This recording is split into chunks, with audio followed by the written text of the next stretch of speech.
এখন তো visiting hours নয়, তবু তুমি এখানে এলে কি করে? রমা দিদি, এই দেখুন বিজয়বাবুর ঘরে এই মেয়েটি ঢুকে পড়েছিল। ঠিক আছে। রাধা, তুমি? দাদাবাবু জল চাইছিলেন, ঘরে তো এক ফোঁটাও জল নেই। ওনাকে জল খাওয়ালে উনি বাঁচবেন না।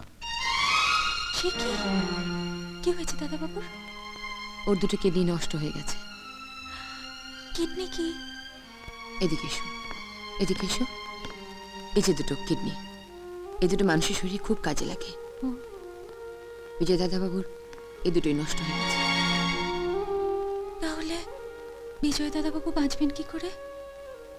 আরেকজন যদি তার দুটো কিডনি থেকে ওকে একটা উপহার দেয়, তাহলে ও বেঁচে যাবে। আমি কিডনি দেব? পাগলামি করো না রাধা, বাড়ি যাও।